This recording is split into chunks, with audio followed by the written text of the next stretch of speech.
All right, we'll go ahead and start. Obviously, we were hoping for a larger crowd, but it's quantity, not quality, right? So you guys will have a lot of, quality versus quantity. There we go. All right, but we are filming, so we will go ahead and do this as we were planning. So hopefully you guys can come up with some good questions for these guys. I'm going to have them introduce themselves, and then we've got a few kind of general things to go over, and then get into kind of a specific Q&A with topics you guys want to discuss. So we'll start with Jeff Cunningham. Jeff Cunningham. I am the school resource officer here, or one of them, at the district.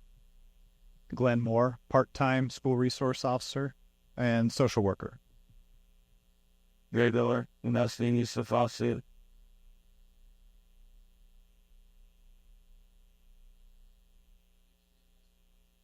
And Glenn, you might talk about your other job as well and how that kind of pertains to what we're doing. For the last couple of years, I've been a full-time employee of Missouri's Center for Education Safety through Missouri School Board Association. So I deliver safety training throughout the state to any school, and almost all of that is free. So a lot of traveling, but on my downtime, they allow me to use Willow as my base.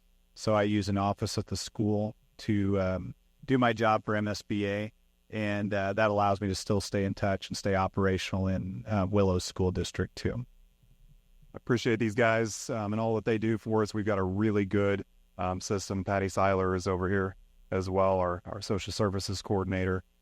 So we have a big network, a lot of expertise that we can help not only our kids, but the area as well, and make sure that that we've got the best practices possible in place. Just a few things kind of in a larger sense. Patty, hop up there. There's an extra seat. So, because some of this stuff definitely will pertain to you and what you do. And Patty is a big part of what we do on a daily basis here. She talks with students nonstop and just does everything that we ever ask or need of her. So she does a great job, and definitely keeps us all together for sure. Absolutely. So school safety, we can kind of break that down into a few different categories. The feeling that students and staff have while at school, so that's school safety. Part of that is just that perceived feeling of, am I safe at school? It's the relationships, it's the staffing. I know we talk a lot in our district about relationships and how that helps with those students that are feeling, concerned about their mental health, concerned about others. And if they have that trusted adult that they can go to, that makes a world of difference. Supervision, just, again, making sure that we're keeping our kids safe. The physical safety, obviously, we've got our buildings to think about, our SROs, which a lot of these guys are. We also have SPOs. Those are school protection officers. Those are employees that are allowed to carry in case of need. Response to crisis, disaster preparedness, technology. Andrew Corson is not here, but we have Isaac, who is here, and those two guys make up our tech department, and we are really blessed to have both those guys in the district to help us. A lot of the safety things that we'll talk about today have a technical aspect to them, so that's important to consider. And then mental emotional supports, we want to be proactive on that, and I'm sure, with the headlines, and it's not just the school violence stuff, but there's so many underlying issues with our kids right now, and those mental emotional supports are critical. And we want to offer as much counseling and services as we can. And that's where Patty comes in, and a lot of our counselors, Mrs. Brower, Mrs. Henry, and others that help out with those social aspects. So obviously prevention is something that we really want to address. If we can prevent it, that's what we want to do. Connection to school counseling services is critical. We want to be accessible. And all of those, the bullying, the suicide prevention, the social skills, trauma aware, if we can prevent those issues from becoming larger problems for the student and for the district, then that's what we want to do. At-risk staffing, all buildings participate in our risk assessment team, and that is a really critical part of what we do on an everyday basis. And one of you guys want to kind of talk about our risk assessment team and what that looks like? Sure. So that's what I teach mainly. That's among other safety things, but it's commonly known as threat assessment. And it's when there's a concern or a threat of violence at your school, how you handle that, how you avoid overreacting or underreacting to that situation. And that can be really tricky because you obviously want to ensure everything is safe. But as we've seen over the last couple months, the United States was inundated with a lot of hoax threats. Every school faced them. So we had to respond accordingly without unnecessarily disrupting operations, but at the same time ensuring that we still have a safe response.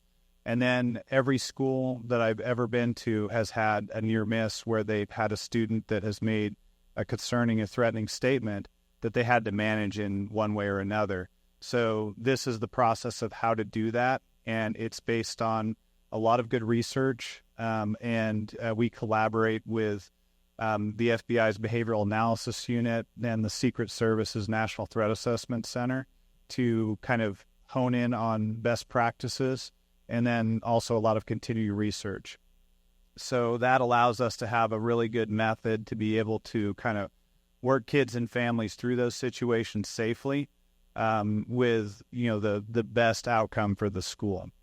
So that's something that we're pretty proud of. And a lot of times what it does is it captures a lot of situations where there's an underlying situation going on that maybe we weren't aware of. And then we're able to, help the family through that too.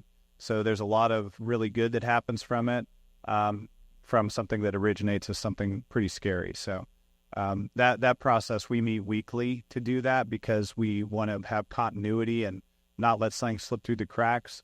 And we have representatives from every building, and it's a multidisciplinary team. So we have differing perspectives and kind of erode the potential biases when we approach it. And it works very well.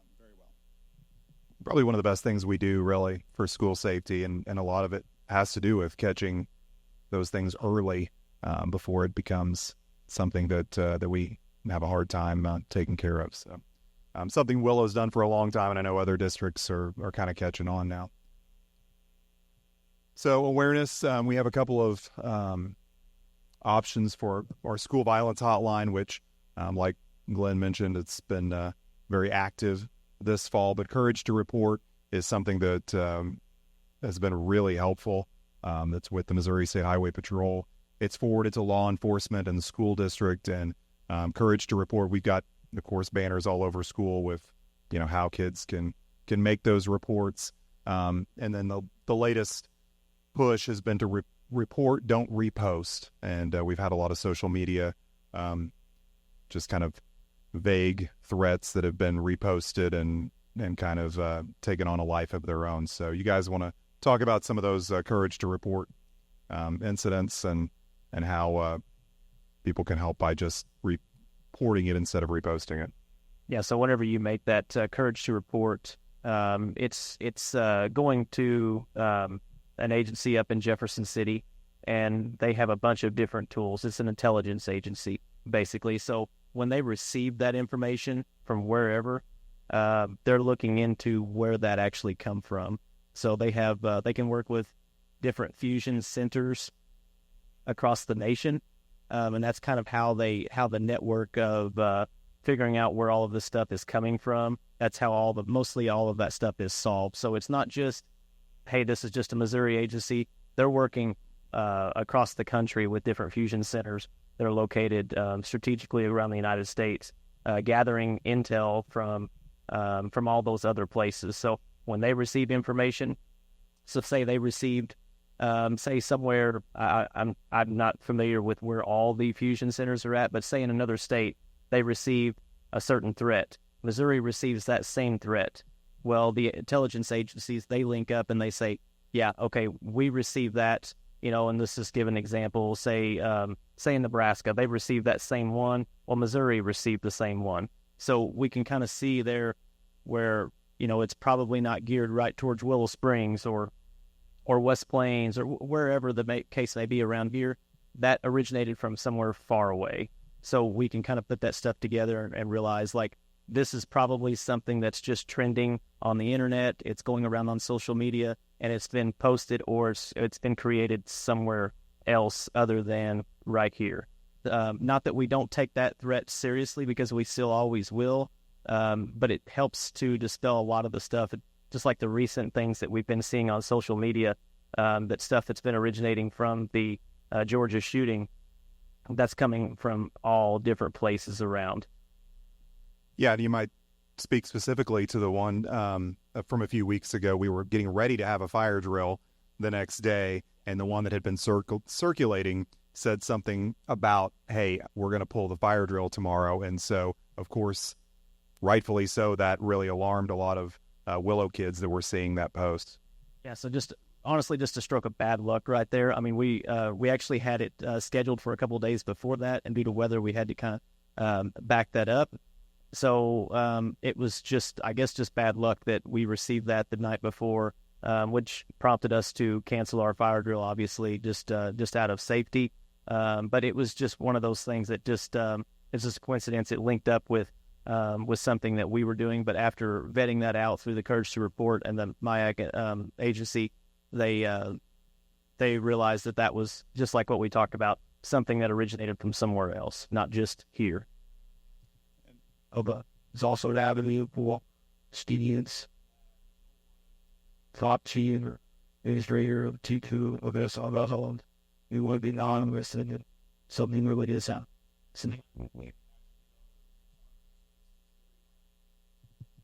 And on, like Jeff said, on the fire alarm hoax threat, we still set up plans, even though everything indicated this is from out of our area.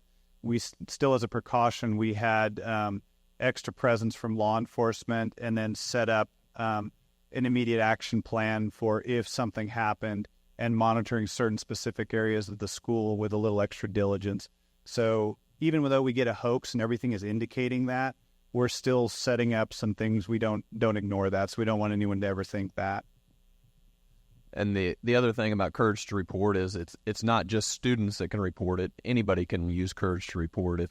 If they hear of something or think something's going on, we would encourage them to report it, because then we can check it out, whether it's something that's a legitimate threat or something like these recent ones have been that just keeps getting reshared on social media. And they do have a lot of data that's very compelling, and they have prevented a lot of acts of mass violence. So Courage Report is modeled after Colorado's, which is Safe to Tell. We brought out folks from Colorado to set that up, and it's a really good system. We would just want to encourage people to use it more, because that's how we get information. At a small school like ours, we generally get tips and information about concerning events directly from the students, because we have kind of some trusting relationships established. However, after hours, odd times, or like Jerry said, where a kid doesn't feel comfortable talking to someone, it's a great, great resource to use. Okay, thank you, guys. We can double back to that in a little bit as well. Physical safety, again, we do drills consistently. We have intruder, tornado, fire, and earthquake drills. Our SROs and SPOs conduct regular training drills. Raptor is something that we use as an alert notification. And we've also done a lot of work with reunification, which I know Glenn set a lot of that up at the beginning of the year. And then the Raptor is something that we've used. Do you guys want to speak on those two things? Yeah, so Raptor is just, it's an app-based tool that we can use. It'll notify.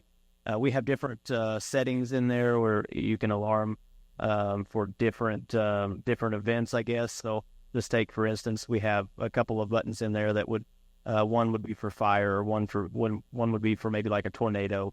There's different ones, maybe for like an active shooter incident or something like that. And it's what that's going to do is all the teachers, we make sure that everybody does have that, and it'll go straight to their cellular device, and it'll send an alert. It's similar probably to like an Amber Alert. So when everybody's in Aldi's and you get the Amber Alert, you hear 17 different phones going off in the grocery store there. That's very similar to what we're talking about here. So they can see who activated that, where it come from, and then from there, we're looking at the training aspect of what we have our teachers do. So, when we train, when we do our drills, number one's the notification, and then the second part of that is actually whenever we do our drills that all the training would kick in and they would understand that each different scenario on how to handle each situation. And reunification is one of those pieces that we found that most schools in the state don't practice it because it's a heavy lift, but you have to get all of your staff trained in it to a degree. And it's it could be anything like one of the Southeast Missouri schools, and next week they're doing one based on an earthquake response. For ours, it could be active shooter, tornado, gas leak, anything where we have to push to move the kids to a different area for pickup for whatever reason, and how you do that in the most seamless way. And it's very challenging. Schools do that every day, but it's very different to displace everything and make sure everyone is going with the right person. So we practice that and have everyone kind of on board with all the components of it. So that's something we've done over the years too. We did that in August, and it's quite the process to try to get everybody in the right location. And you talk about moving 1,100 kids to a different location, and then making sure all of those kids go with the right parent and everyone's accounted for. So one of those things that, like you said, very challenging to accomplish, but if we don't practice it, it's certainly not going to work. Physical safety continued with access control. Our goal is always to create a more secure campus with locked doors in all buildings and classrooms. One of the biggest things we do on a daily basis, and it's not super fun for administrators and other people that are walking through that like to see what's going on in the classroom, but we have our teachers lock their doors and shut their doors. And the stories have come out of every school shooting where a door has been ajar or it's been unlocked, and that makes for extremely easy access. So it's a very simple thing. It's very inconvenient for our teachers and for our staff, but it's something that goes a long way in helping keep our kids safe. And then our cameras, we probably have more cameras than I would guess any other district in the SCA, but that is important just for the day-to-day operations as well as safeties. Anybody want to talk about our camera situation? This is something that I bring up all the time to other schools, is if you have a good camera system. They used to be so, like when I first got to our school, we just had like 20 some cameras, and they only took so many frames per frames every few seconds, so it's very choppy. But now we have the capability, and what we're seeing in the future is they integrate like gun detection through AI and stuff like that, so they give you an automatic alert. I think that'll be the standard in a couple of years. But even right now, we can see something real time. So if we do get a threat of something, we can pull it up on the cameras, and we have a protocol kind of established where our folks can get to a safe place that aren't responding directly, but they can check the cameras, give real-time information through our radio system, and then they can backtrack on the cameras to validate whether it's a legitimate threat or if there's multiple problems going on or where they went, so we know if they're injured, where to treat them. And when we practice that, we have a very, very fast response. It's not flawless. Things can break, things can go down, but we have a few redundancies put in there too. But that's something I'm particularly proud of. So the cameras have also helped save students, teachers, parents, everyone, because oftentimes we'll get some allegations and the cameras can give us a more accurate picture of what happened. So that's something that's really helpful with them too. But as far as getting validation of a type of threat and getting information out rapidly, we can resolve most issues within less than a few minutes, usually 30 seconds, 45 seconds. We're pretty fast with it, and we continue to work on making that better. But that's one of the reasons we've kind of saturated a lot of the cameras, and most schools are doing the same thing because they see that same value in it. Technology is it's not always a bad thing, right? Fencing is, I think that's our last physical safety topic. Fencing limits access to certain areas of our campus, such as playgrounds and traffic concerns. And of course, at Willow, we've got some new fencing up that we started the school year with. And Officer Cunningham, I know, had a lot to do with that. So I'll let Jeff kind of give us an update on how the fencing's going. Yeah, so when we talk about the fencing part, in the afternoons especially, and a lot in the mornings too, we had a lot of issues with traffic, dropping kids off. So what we wanted to do is limit the possibility of having an accident in that way. So when you take something away, which is really what we were wanting to kind of discourage dropping off at Ferguson and High, we needed to do something a little bit bigger on the other side in order to drop more kids off and accommodate a better pickup area. So we moved that to the other side of the campus. It was already an elementary pickup and drop-off area over there already. But what we needed to do is we just felt like we needed to make that just a little bit bigger. If you're taking something away, it needs to equal out on the other side. So we made it a little bit bigger over on the other side to limit the possibility of someone coming in contact, getting struck by a motor vehicle, which was a real possibility with how we were operating there. So what it's done is it's eliminated a lot of that possibility at Ferguson and High, which is right next to the old technology house, the Hicks house there. Furthermore, is working with the city, and they were good enough to allow us to block off the road at Ferguson all the way down to the bottom of the hill by the gym there. What this allowed is flawless for the high school students to flawlessly cross the road there without having to worry about vehicles coming over the hill. It's always the deal when you're parking a good percentage, maybe nearly half of your high school kids down over the hill, and not to mention they're bringing little brother, little sister with them and trying to cross the road. I was telling people this at the beginning when we started doing all this. You have the worst of the worst here, and not to downgrade teenagers' driving abilities, but they're still new at this. They're still learning how to drive. And when you mix that with young kids that don't know how to cross the road, there's a recipe there for some possible disaster. So this has really eliminated a lot of that with the fencing area. And then as far as the drop off and the pickup area, I've not heard a whole lot of bad things about that.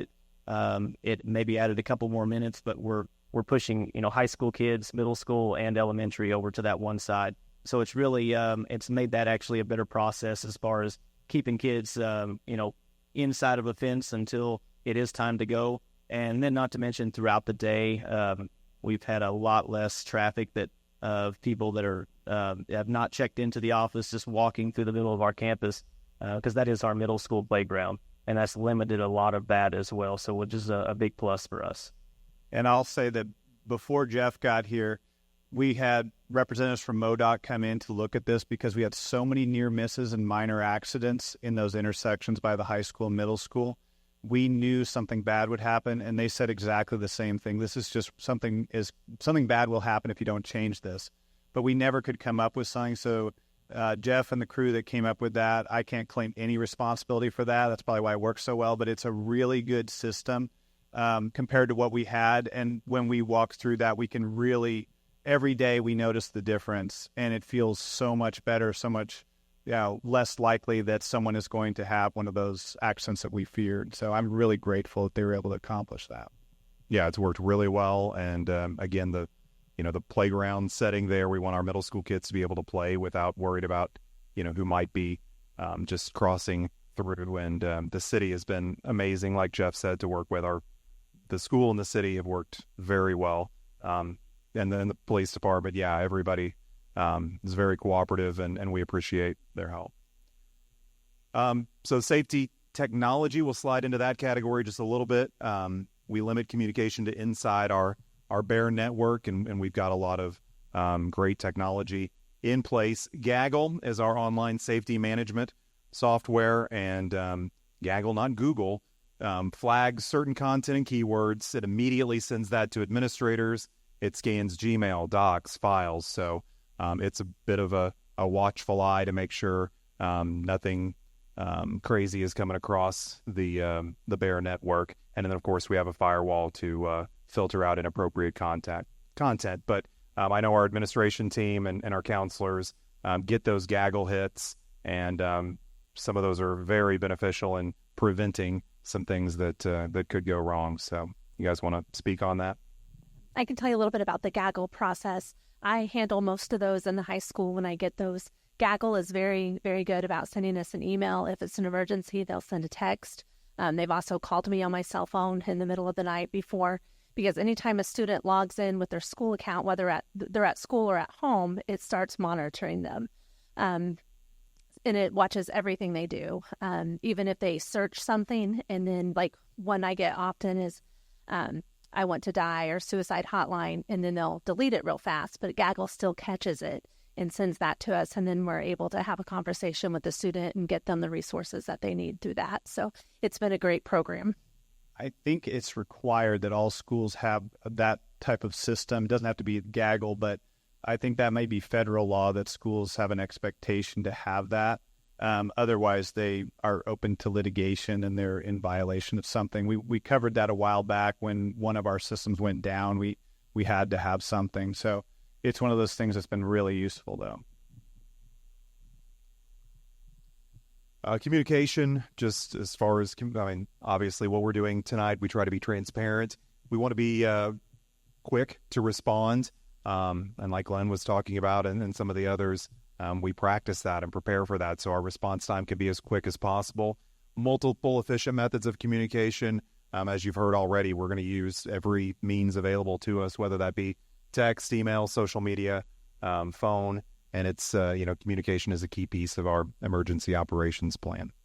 And I'll say something about that. When we were hit, this is most schools too, and we got hit with 4 threats kind of at once at one point after the Georgia school incident. And this happened to most schools where they just were inundated. And it due to that, we noticed some lapses in communication that we weren't happy with. So we weren't pushing information out to all entities in the quickest way possible, because we weren't totally overwhelmed, but it was something that was a higher load than we normally get. So we had to look back and then kind of streamline some of the things we do as far as notifications go, which we've done our best to fix. So that was a kind of an unprecedented incident around the country. And that was something that we certainly heard at my work over and over again, and it's still kind of going on. And I get a lot of calls for technical assistance from schools for threats that happen at schools on how to work through it. And last year this time, I would get about 2 of those calls a semester. And over the last month, I got 2 or 3 a day. So it is a great increase, because schools don't typically reach out for help, all the time. So just that was something that we had to work on for communication, is kind of trying to shore that up a little bit. Okay, so challenges that we're looking at, safety versus climate. It's that perception. The fence goes up, and I'll be the first to tell you, it doesn't look as nice now with that fence up, but we have to weigh the cost benefits there. So we're always trying to make an attractive climate, and it's a place we want kids to be, to feel good at. We talked about that earlier, that feel safe, but part of that feeling safe is to make it physically safe. Our facilities, we've got multiple buildings.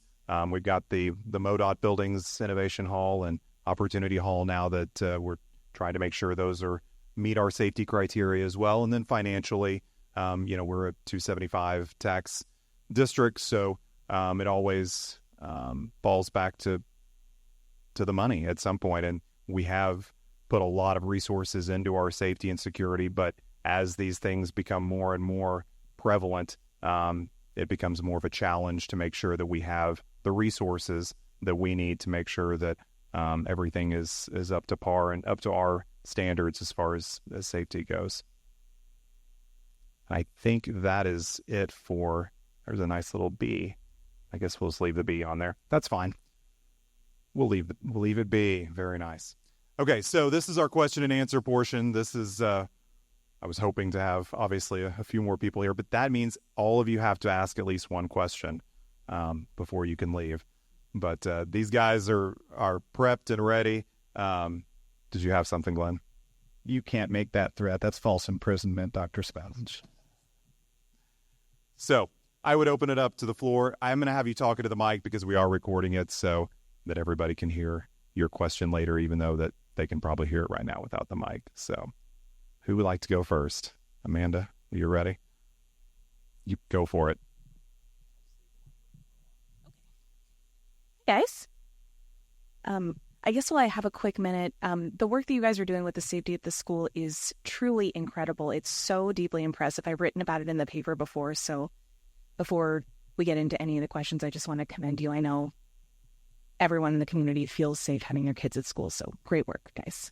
And I guess my first question is going to have more to do with the collaboration that you would have to do with Willow Springs Police Department, because I know from my work with the newspaper and following crime in the city at large that there are a ton of active criminal houses and areas really, really close to the school, disturbingly close sometimes. So I guess my question is,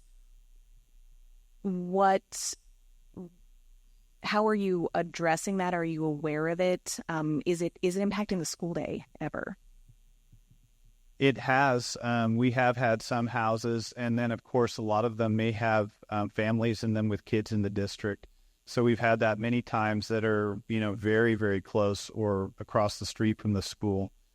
So what we do typically is, obviously, we try and support, the kids as best we can and stay on top of that. If something does spill over into their lives, we address it and do the hotlines that we need to and the protective measures that we need to. And on the extreme end, there have been a few times where we've had to take protective custody of kids. Law enforcement can do that. That's rare, but we've had to do that. And then also, we noticed this too with that inundation of threats that I mentioned, that we didn't have the quickest cross communication with police with Willow PD. So we've had some meetings since then to kind of make that better. We've had the communication, but we need some more regularity. So we're working on that too. But when there is something, there's a process we're trying to get in place, spread throughout Howell County, called Handle with Care. That's also housed in the Fusion Center where Courage to Report is. And when local law enforcement has that, if they visit a house where there's a kid at the school, they just do a quick note. It automatically gets sent to school people and just says, handle with care. And it doesn't say what the call was, but just that law enforcement went there. But yeah, and if we have a concerning house that we need to look at, we just, in our daily routine, we have a little extra vigilance over that because sometimes we can't alter that. And we've had some that we work, the ultimate thing you sometimes do is you declare it a nuisance. And I know the city has, had to do that with some houses. So we look at different methods, but sometimes you see something, you're really frustrated with it, and you can't have an instant change, though. You have to kind of go through all the process and make sure you're doing it right. Sure. Quick follow-up, and if anybody wants to take the mic from me at any point, just holler. I might. Just a quick follow-up on that same topic. Over the years, there have been a number of search warrants served and raids and those kind of activities. Are those impacting your school day ever? I've been here for about 2 years, and I've not had one instance yet. And we do have a process in place just in case we do need to, somewhat shelter the district or pull kids back into a classroom without disrupting the school day and without setting off a big alarm to everyone across the district. So we do have that protocol in place. I'm still on our Howell County SWAT team too. So often if the raid is, has significant risk or danger, I'll be aware of it through that. Not always, but often. So I can kind of give the school a heads up if there's anything in proximity. But we have had things that over the years that have, like Jeff said, have had an impact. So we, either put the school in a temporary hold during those times so the kids aren't doing walking field trips outside. We've, just had extra vigilance towards our doors and stuff during those times too. So just some basic security measures during those times. But not too much of a significant impact over the years. I can. First of all, thank you guys for doing this. I think it's great that we're talking about this. A lot of school districts would not do this, first of all. And I've talked to Jeff a little bit about this, and I did want to thank you guys for the improvements in safety this year with the fencing and some of that, because, you know, myself, I've been one to bring some of those concerns up before, and have had some serious concerns about that intersection and the potential for an issue there. So thank you for that. That has eased my mind for my kids and others greatly.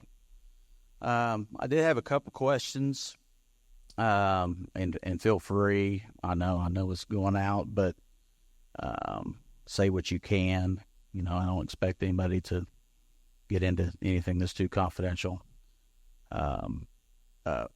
One thing we talked about the threat team, and how does that necessarily, when you guys are getting a threat, how are we meeting, deciding when to meet, how quickly, how we are gauging that threat, and the steps based on the threat, where are we taking that threat from there? I'm sure that's something the public would like to kind of know, at least on a scale from what you guys can go over with that. Yeah, I brought our forms to a hard copy of them. We use them cloud-based, but this is kind of our hard copy version, so you can kind of see what we do. But what we do is based on the National Threat Assessment Center, which is NTAC, that the Secret Service runs. They were early front runners of threat assessment because they already did that with protection details. And then they, right before Columbine, they were tasked with looking at a lot of assassination attempts and stalking issues with political figures and celebrities that were happening in the 80s and 90s. So they came up with a study based on that. And then Columbine happened along with another series of high-profile school events.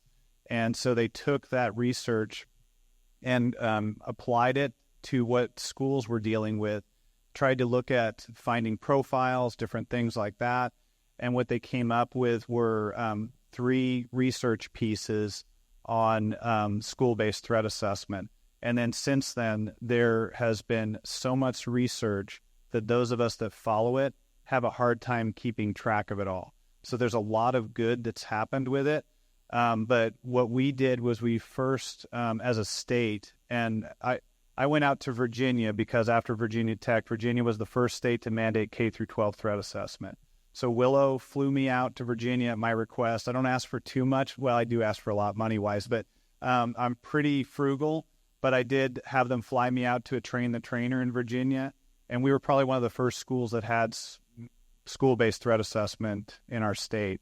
Then we started teaching that around the state through the organization where I'm at now.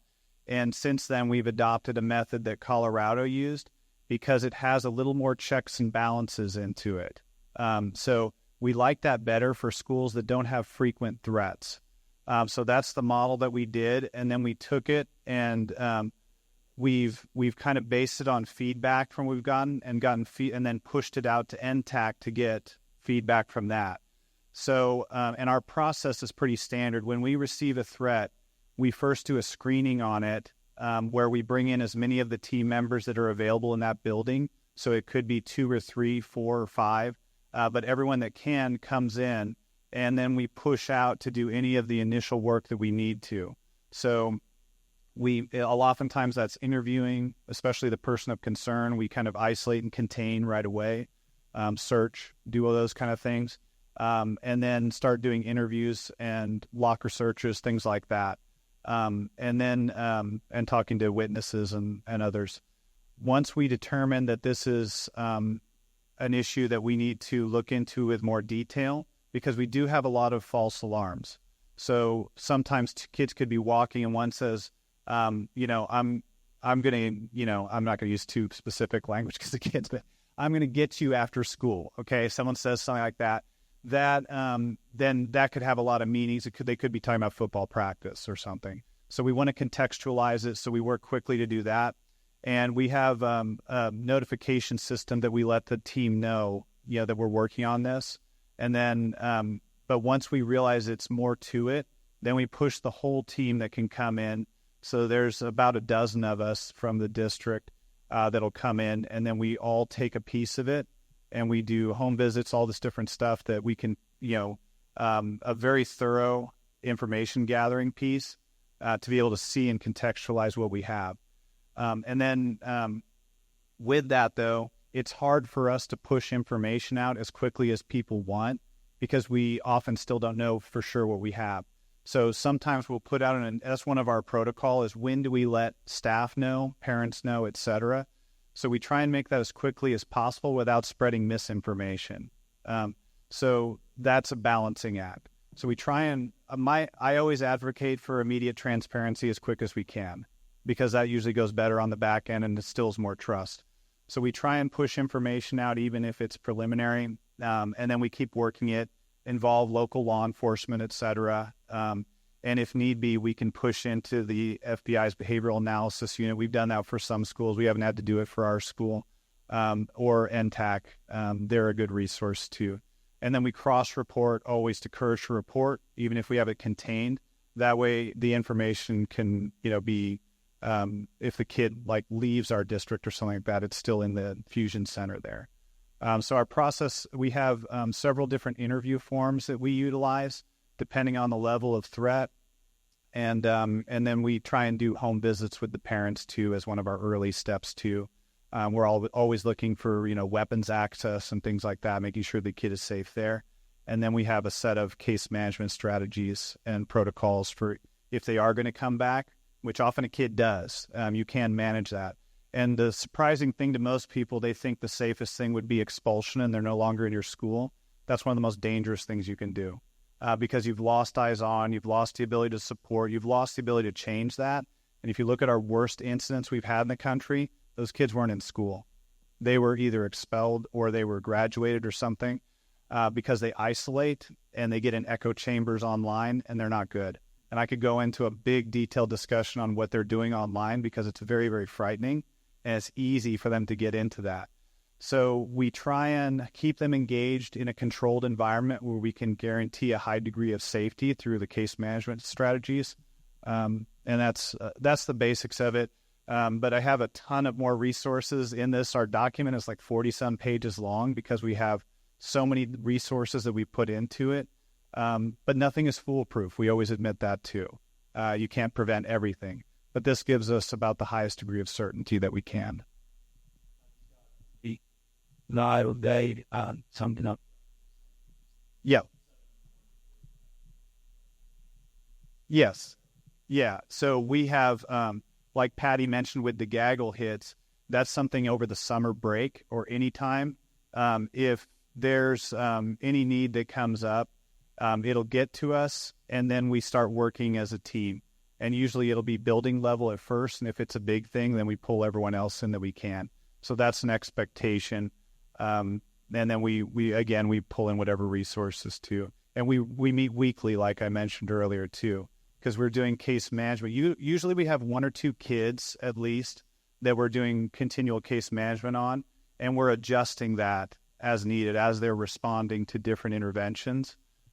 So these are kids that, some of them may have some homicidal ideation. Some may just have some really extreme concerns, but they're kids that we need to give some extra help to for sure. So we kind of adjust and manage that weekly as we go.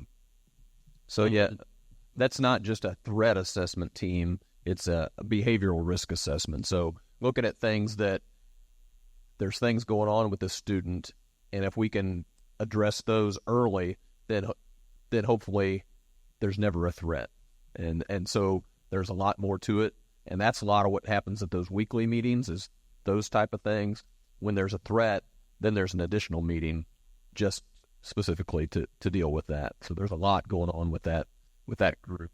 all the time. So if it's deemed a serious threat early, I'm guessing that's ramped up pretty quickly. The team needs to intervene and make There's been a call very quickly. Yeah, there's been times where we call a meeting and meet within 15, 20 minutes at times, and it's pretty easy for all of us typically and like Lynn said, 2 to 3, 4, 5 of us at least, and that way we've got a pretty good gauge on it, and then the paperwork starts, and the other processes start as well. The searching and all that, the vetting of the information. And that starts actually immediately with like if we had a kid where there was some type of active threat, one of us from law enforcement is immediately going to go to them and get them into like a conference room or something like that, where they're separated from the other student body in case there's validity to the threat. So we immediately work on that separation and making contact and getting initial statements. So that happens immediately while the rest of the members are converging. So it's pretty fast, and we try and cross communicate as good as we can, and it works pretty well. Thank you. I did have one other question, if that's okay. And I don't think we covered it at all within the slides, but I think any administrator or former administrator as myself, as I was, can allude to this and the degree of difficulty it is to finding quality, certified, and viable educators and school personnel. What kind of things are we doing as a district to make sure we are vetting the personnel that we have, and making sure that we have the best of the best here, making sure there's no criminal background, making sure that we have the best possible staff for our students? I can probably touch on that a little bit, take you guys off the hook on that one. But clearly, yeah, like you said, Bill, we always are looking for the best of the best, and everybody that works at Willow passes a background check, first and foremost. But that's the bar.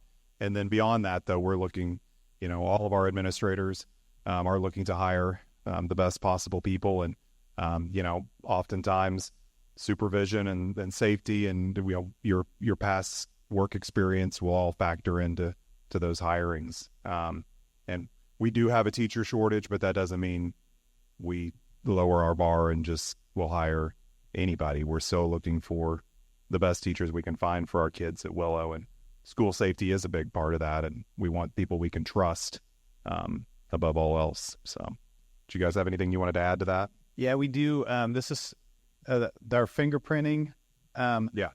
It is that continuous method now. So they changed that a while ago. It used to be you would get fingerprinted once, and then you got hired. And now what they do is they do a continual finger, like it hits every so often.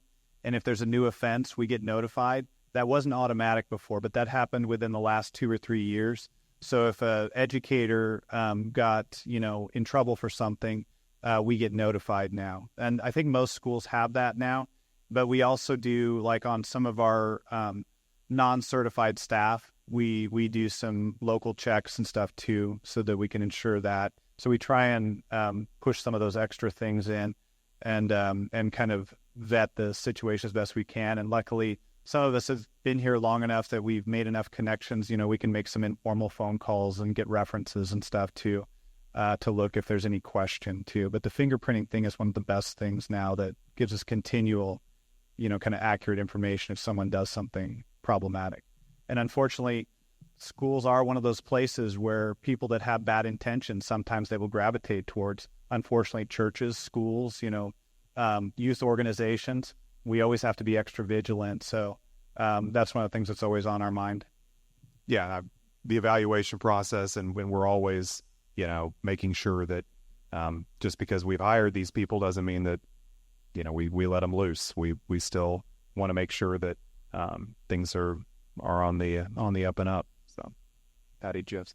Yeah, I was going to add to that. We also do a background check on all of our volunteers that we have on campus too. And another thing I was going to add, the threat assessment team's just not for students. Say there's a non-custodial parent that we're scared that might come in and cause problems, or someone's a teacher's ex-spouse or something like that. We can do threat assessments on adults if they're connected to the school and somehow, and we've had to do that in the past. So, and the same would go for faculty if that, obviously not a situation we would ever want, but if that came up, then we would follow that same procedure. Can I just ask a follow-up on Bill's question? So Glenn, you had mentioned problematic behavior, and just where is the line, like on the sliding scale? Is it traffic tickets? I mean, where does it become something serious that's problematic? That decision is on hiring and not us, but we do get some of those bounced our way sometimes. Like if there's a criminal code violation and say it's a misdemeanor and it happened a long time ago, sometimes they'll ask to say, is this something that we should worry about? So say we had, they had like a traffic violation and it was a long time ago. That's not necessarily something we'd be too concerned about unless they're going to be a bus driver or transporting students or something. But we recognize too that when people are in their 20s, they may have different behavior than when they're in their 40s, and if they've had a long gap between there with nothing problematic. And we don't have like a fine line on this criminal code. We're not hiring you, and this one we are. And that's kind of actually true with law enforcement too. We'll look at the amount of time that's elapsed between that behavior, the severity of it, what the person's been doing since. So we take it into account, of course, but it's not always a deal breaker. I will tell you that one time we had someone that wanted to volunteer in a classroom, and when I checked, they were a registered sex offender, and that one was a deal breaker. I said no on that one. So. There's the line. Yeah, for sure. Yeah, that's pretty obvious. Yeah. Yes. Other questions? This has been good. Small crowd, but asking good. Oh, we'll take both. Coming from a smaller district, and Glenn's aware of Van Buren, I've visited with you about it a long time ago. We didn't have an SRO until probably 6 years ago, maybe, and it makes a huge difference. So you're doing great, by the way. My only comment or question would be is the last couple of years, Missouri had the $100,000 grant for security, and that. Did you guys get that? Okay. We did not get the first round because we were they gave it to schools that didn't have as much safety things in place, so we kind of disqualified ourselves. And then the second round, we did receive that. Jeff wrote that grant and application, and we did get that and used it for a lot of the stuff. What we do is we keep a running list of things that we wish to do that we know there'll be another grant, and so we're kind of ready for the next application process. Because school safety is a process, and you're never done. It's like education. You're never going to say, this kid is educated enough, we're done. You're always going to work to better it, and there's always innovations, and there's always new threats that evolve. So we're always kind of looking to stay ahead of that as best we can. But Jeff did a good job with selecting. We talked as a group and the administration too on how to deal with that. Most schools in the state did receive that grant and got it. I wish they would do it again. Our indications are it probably won't happen. I think the state budget is not going to be conducive to that for maybe a while. So very unfortunate, but that was a great help to school safety everywhere. And Van Buren I taught their threat assessment not too long ago too. So they've made some, really good strides with getting SROs and doing a lot of good training and stuff too.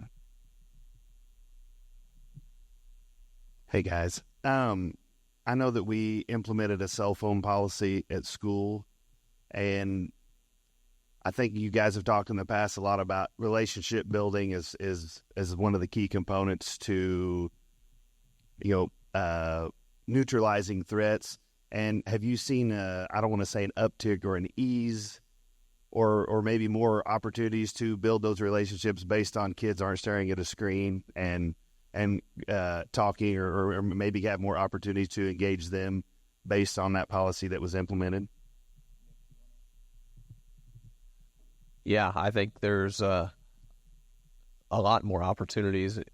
Lunch, if you come to lunch used to be fairly quiet because kids would eat and they'd be on their phones, texting probably the person sitting next to them or across the table.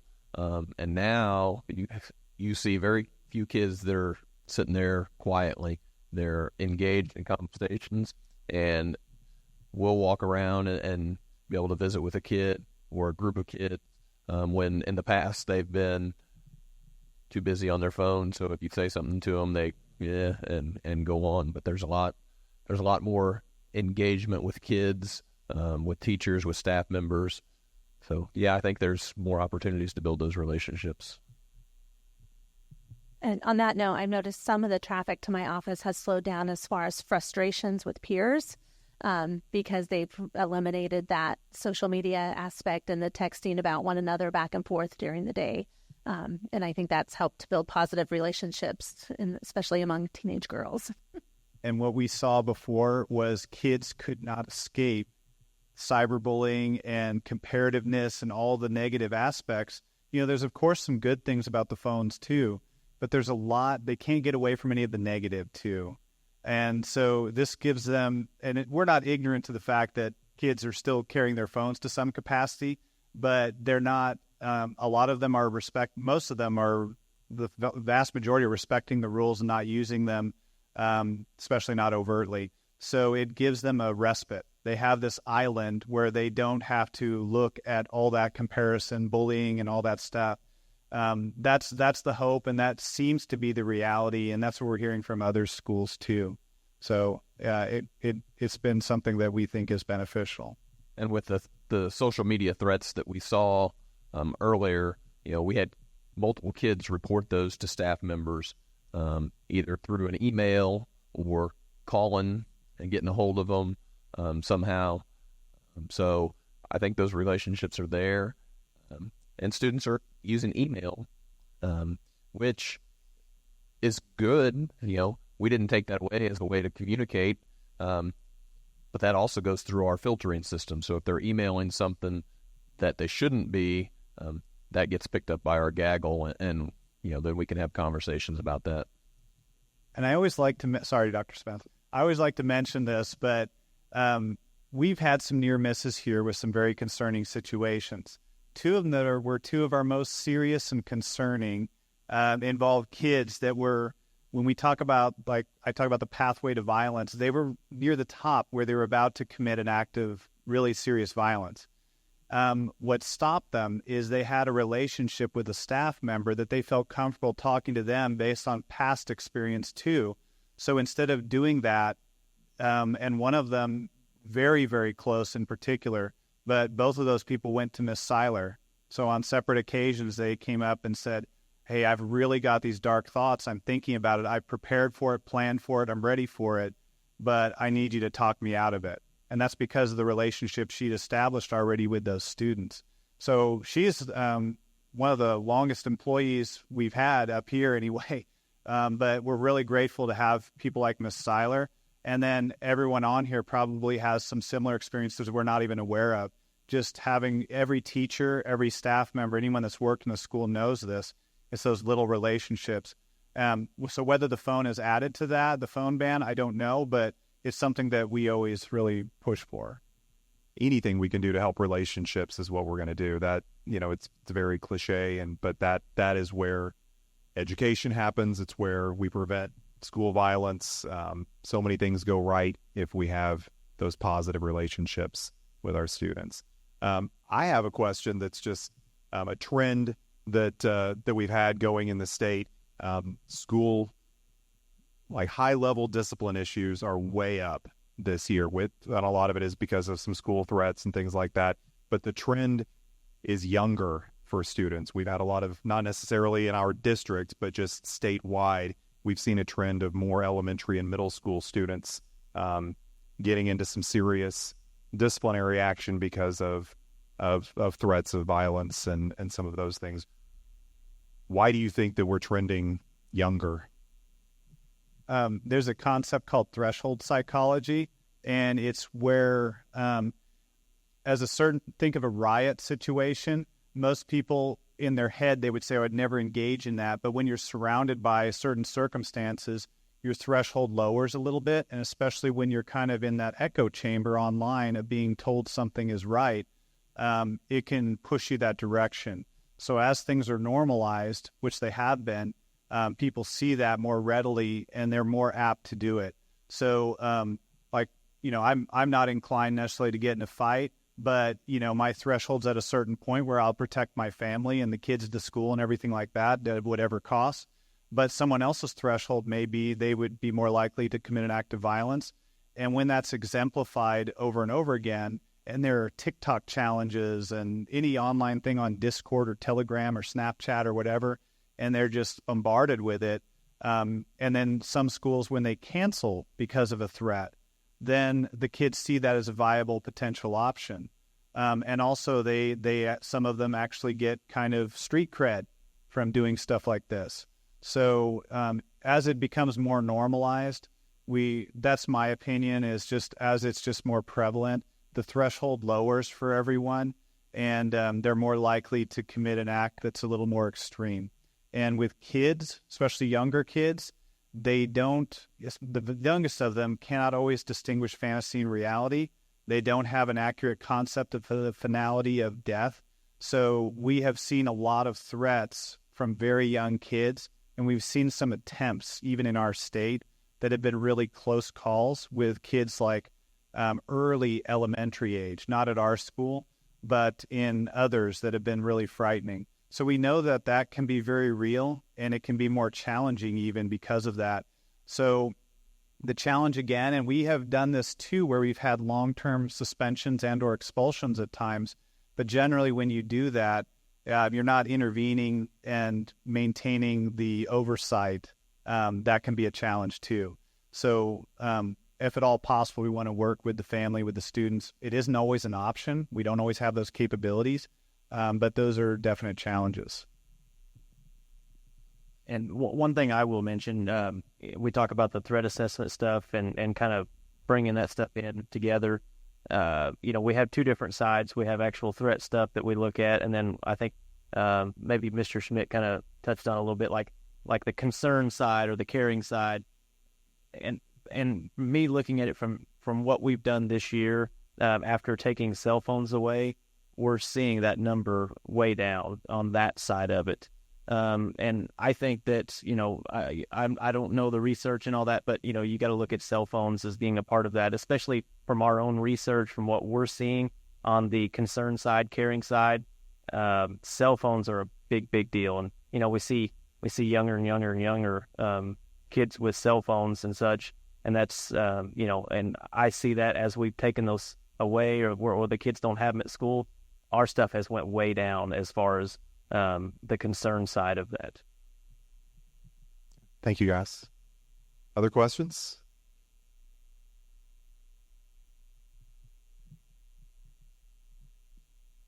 I just have two more. And actually, one is a good jumping off point of what you just said, Jeff. So when you're talking about these threat assessments for the actual concerning behaviors, how frequently are these happening? Is it once a year, once a month? Very unpredictable. I created a data collection tool for schools because that was something that Missouri doesn't require that, but it helps you kind of identify, how you're responding, and if there's any discrepancies in how people are being treated, we want to, of course, avoid that. But that also just gives us some data collection. We're able to easily backtrack that because of the files and stuff that we have and the way we capture it. But what I usually tell people is we average probably about a half dozen to 10 pretty serious cases a year where we have to actually manage them.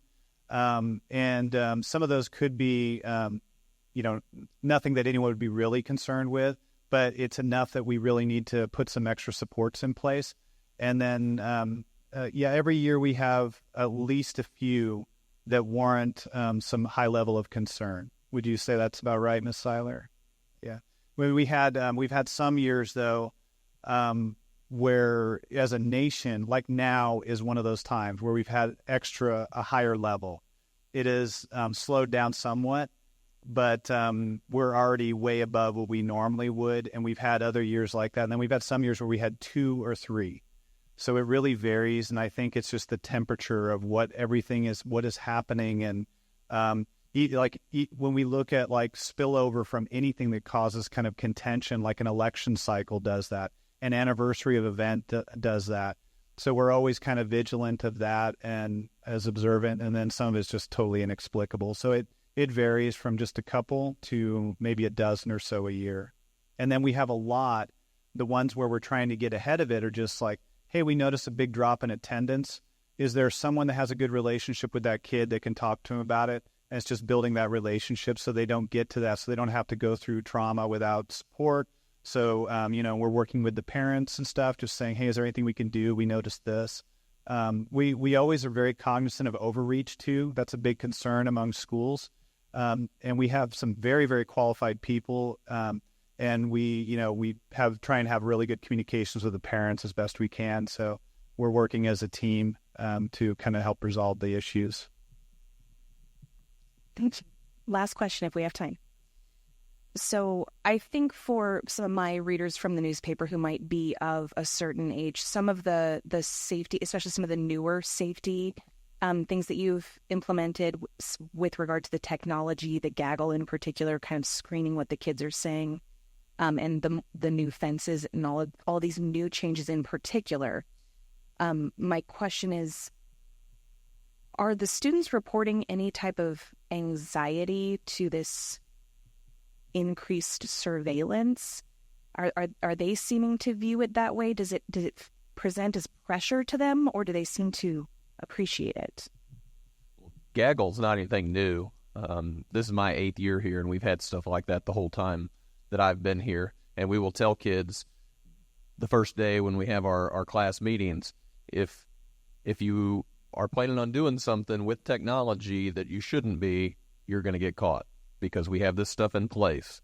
And we had one the other day that came through, and it was an email, and they had emailed something, and they knew it would get caught. So they purposely misspelled the word so it wouldn't get flagged, and it got flagged, because that's part of what it does. It looks for those characters regardless of what order they're in. And it wasn't anything that was really bad. It was something about a fight or something. And so we're able to go and say, hey, see, you're talking about this, and we can have a conversation. So that's not new. If anybody wants to talk about the fence, I don't. Jeff, the fence is your baby, right? That's kind of my deal. I can talk about it if you want. I've not heard a whole lot of the kids say anything about it. I've had a few kids say, hey, the basketball doesn't roll down the hill anymore. So that's kind of, I guess they're concerned about the basketball rolling into the parking lot. So that's the only thing I've heard from the kids at all on the fencing.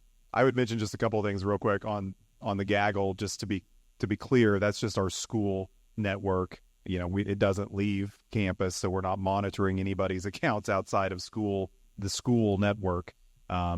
And then with the fencing, I can tell you that the high school kids are able to walk down the street after school and not try to weave through the sidewalk, and they seem, I don't see any anxiety there from that. We would like to put up some windscreens on those fences at some point just to make them look a little more attractive. We've done a lot of things that I kind of it challenged me to do them because we don't want it to look like a prison. No. Josh knows this. We struggled on some of the window treatments and stuff like that. But right after we did that, Parkland happened, and we were very grateful we did. What we found, and what I find teaching around the state, is it's a bit cultural. So here, I find that not everyone, but most, appreciate and feel less anxiety from having extra safety measures that are actually tangible and visible. In other areas, it's a reflection on kind of a prison-type system, and they feel they don't feel good about it. So if I'm in Kansas City or St. Louis, they really try and avoid that because it can create a little bit of trauma and stuff, and it feels like a really restrictive environment. So they do things a lot differently and have to. But for us, what I've seen and what I've heard from the kids that talk to me anyway, and that's anecdotal, it's not, we haven't done like a survey on it. Well, we have done some surveys on safety and stuff, and overwhelmingly, I think the kids feel better knowing that there are safety things that are visible that they can actually see. Sometimes schools do this. We refer to it as security theater, where they do things that it's not that they don't have value, but they're more of a visual. So it gives that deterrence and that feeling of safety, where you may have something else that's more cost effective, but you do that because that's the expectation.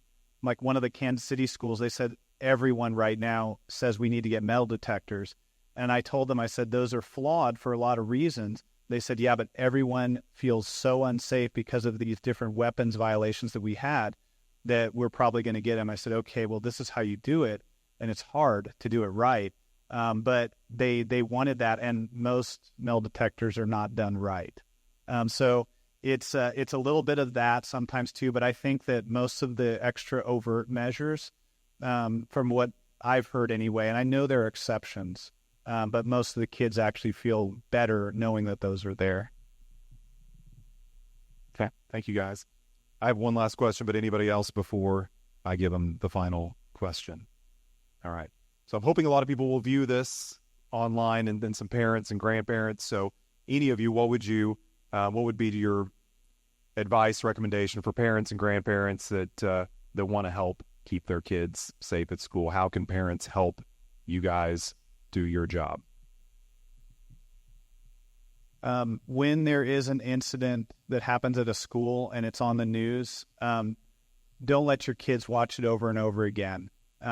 Young kids especially, they can't distinguish that it's a single event. They may think each one is a new event. So like September 11th is the classic example of that, where we were all glued to the screen.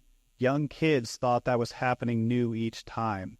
So it was re-traumatizing each time. It was very difficult. Their world became extremely unsafe. They didn't feel good. So have conversations with your kids about school safety, but make sure it's appropriate and you're not doing anything unnecessary that's going to cause them anxiety. Also, we take this very seriously, but we also know the data. These studying school shooters and stuff, there's a low base rate. It's hard to study because the numbers are actually so low for mass shooters. Smaller incidents that happen in parking lots and interpersonal violence that doesn't happen, as much in rural areas, but still does once in a while. Those are more frequent, but those aren't the ones where typically the kids are really afraid of. But schools are incredibly safe, and the numbers continually support that kids are much more likely to face violence at home than at school. School is a much safer place historically.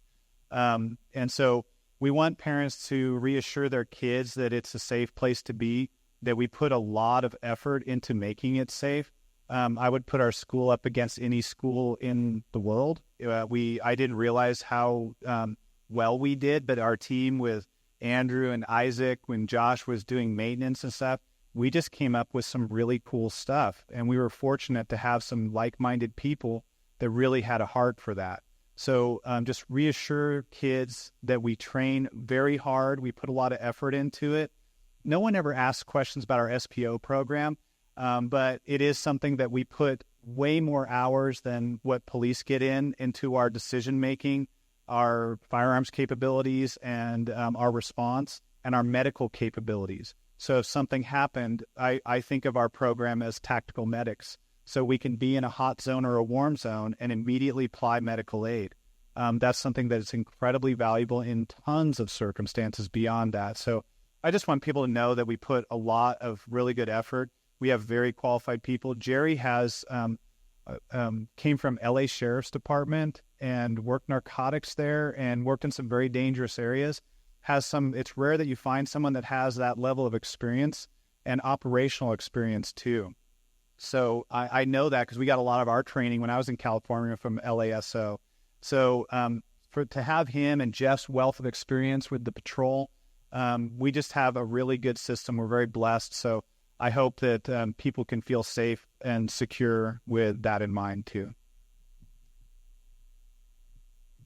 And I was just going to have parents and grandparents talk to your kids.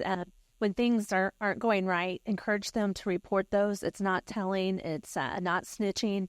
Just report those. There's many different ways they can report things. If they're not comfortable talking to someone, they can send us an email. Parents can call us and say, my child's telling me this. or I noticed a change in my child.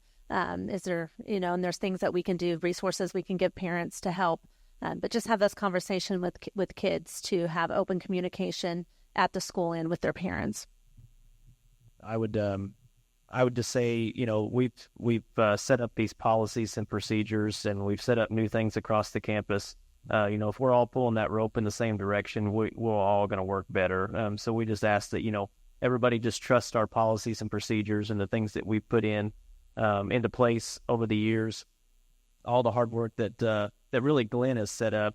I kind of walk into this set up really well, because Glenn is the mastermind behind nearly all of this stuff, and it's been a big help just to kind of learn the stuff that he's done. I just ask that just everybody just trust the process and the policies and the procedures, and just know that that we have your kids' safety number one in mind right here. We want to make sure that we take care of our students and our staff across the district, and safety is the number one priority when it comes to all that. And we've got a lot of things in place, and I would encourage people, if they have questions, to come and ask. That's why we're doing this. We're not trying to keep our safety things secret. We'll be upfront and honest about anything that we can. If it comes to student information, then we're limited there. But as far as the things that we have in place, we're willing to have conversations and let people know. I would echo Jeff. Glenn's done a lot of work, and his connection with the Center for Education Safety has been great. We also participate in regional meetings through the Center for Education Safety, and we host them once every quarter for schools in the Troop G region. And we try to bring in things that are going on currently. We talk about things in all the different schools, and so we share what we do, and those schools share with us what they're doing, and so we all try to make each other better. And I've had people say, you guys do things so well, and we want to learn from you. The reunification drill that they talked about earlier, we had people from another school coming up to see how that went, because they want to learn and be able to do those things. So we're constantly trying to do things better, and learning from people here. I participated in Glenn on calls, Zoom calls with representatives of safety around the state, and so we get ideas or share our ideas, and so we're always trying to do things better. So if you have questions or concerns, come and talk to one of us, and we'd be more than happy to talk to them about safety. And Nick is the state's, for Region G, he's the school safety liaison. So at those quarterly meetings, he reports at that. And one thing we found out of all the troop regions where we have tried to establish these, I would say ours and the Cape Girardeau area are the most functioning and work the best. So St. Louis and Kansas City have some good ones, but probably Kansas City in there too, and St. Louis. But ours is really, really well, and that's because of Nick. He puts a lot of effort into organizing that and pushing information out, and he's been instrumental in that. It's been really good. Mine goes more at home. Talk to your kids. Have a relationship with your kids. Put the phone down. Turn the TV off. Don't let them play video games for 5 minutes. Doesn't take a lot. And I'm telling you, if you can build a relationship with the kids, I got 2 boys I'm super proud of, and I felt like I can look back and say I think I was a pretty good dad. And we did that, right? I had a relationship with my boys. I felt like they could talk to me about anything. And I think it starts from home. All this starts at home. So that'd be my advice to parents and grandparents out there. Awesome. Thank you guys for coming. Small but mighty. We really do appreciate you coming out, and hopefully we can do this again sometime. I got one more thing. Officer Moore, you have used up all of your time tonight. We're going to have to shut that down. One more thing, 30 seconds. Really quick. One thing that schools have been hit with a lot are bomb threats, and they've been a lot of hoax threats. There's been, for the last long period of time, over a decade, there's been kind of standard guidance on that. If we do receive a bomb threat, what schools have been doing lately is they've been evacuating and canceling school. That is often one of the most dangerous things you can do. because if it's truly a bomb threat, they're looking at secondary exposures and they want an evacuation. So that's one of the things we do not do as a go-to. So we follow the federal guidelines on that, and they're actually really good, and they have an assessment process. So we use that, and we recommend others throughout the state use it. But just don't be surprised if we don't cancel school and we continue operations, but it's because we've vetted the information. We have a way to do that. And but if we need to, we of course will. But just if we do get faced with that, I want people to be prepared so they don't say, well, why did they evacuate and you didn't? Do you not care about our kids?